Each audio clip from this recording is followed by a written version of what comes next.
आराध्य जीवन चैनल में सभी भक्तों, मित्रों और संतजनों का हृदय से स्वागत है।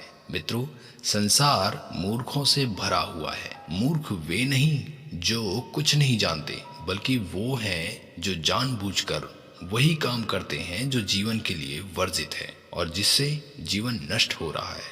मित्रों, ऐसे लोगों को ज्ञान की डांट लगाते हुए सदगुरु कबीर कहते हैं, चतुराई क्या कीजिए जो नहीं शब्द समाए, कोटिक गुण सुआ पढ़े अंत बिलाई खाए।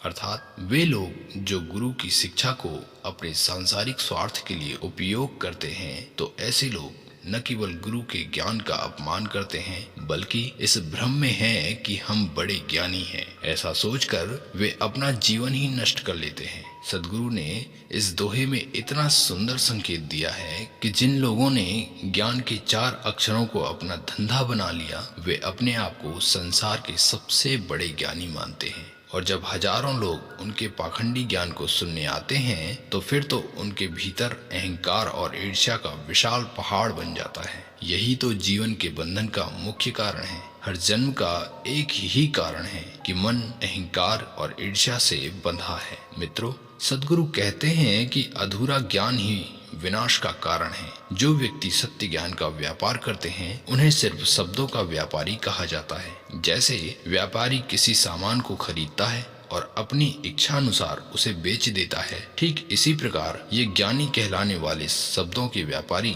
पूरे समाज में अपने शब्दों को बेचते फिर रहे हैं। ये उस अमृत ज्ञान के रस को तनिक मात्र भी ग्रहण नहीं कर पाते, क्योंकि इस अमृत ज्ञान की पात्रता अहंकार में खो जाती है। मित्रों, बहुत बड़ा ज्ञानी है तो क्या फायदा, जीवन में कोई आचरण यदि न आया और दुख, पीड़ा, भय, ईर्ष्या आदि का नष्ट न हुआ, तो ऐसे ज्ञानी होने से अच्छा तो अज्ञानी होना ही ठीक है। कम से कम ज्ञान और अहंकार का विष थोड़ा सा ही तो रहेगा, किंतु ज्ञान के अहंकार में कभी भी पात्रता नहीं आती। मित्रों, संत कबीर आगे कहते हैं कि कोटिक गुण सुआ पढ़े अंत बिलाई खाए। मतलब है, जैसे तोता बोलने की कला तो सीख जाता है, परंतु कुछ ही शब्दों को बोलने की कला जानता है, उसे ज्ञानी कहना मूर्खता होगा। क्योंकि जब उसे बिल्ली पकड़ने को दौड़ती है, तो शब्द का ज्ञानी तोता सिर्फ चिल्लाता है। उसे उड़ जाना चाहिए, परंतु खुले आकाश में भी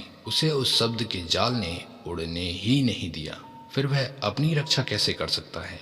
ठीक ऐसे ही ज्ञानी कहलाने वाले लोग अपने ही शब्द जाल में फंसे हुए हैं। बिरले ही जानते हैं कि ज्ञान के द्वारा जीवन का उद्धार कैसे होगा, परंतु दोनों की शिक्षा ग्रहण करने का संस्कार अलग अलग होता है। व्यापारी बुद्धि के लोग ज्ञान का व्यापार करते हैं और महापुरुष इन्हीं ज्ञान को विवेक से ग्रहण कर अपना उद्धार करते हैं। मित्रों, ज्ञान को बांटना चाहिए, लेकिन तब जब उसे अपने जीवन में उतार कर अपना कल्याण कर लिया हो। ज्ञानी बनने की चतुराई नहीं, बल्कि शब्दों को समझने की विवेकता दिखाओ, तभी कल्याण होगा। और यह तभी संभव होगा जब अपने जीवन में सद्गुरु की अमृत वाणी का श्रवण, मंथन और चिंतन होगा। मित्रों, यह अमृत प्रेरणा सद्गुरु की दिव्य अमृत वाणियों में से ली गई है। आपको यह प्रेरणा कैसी लगी, हमें कमेंट करके जरूर बताएं।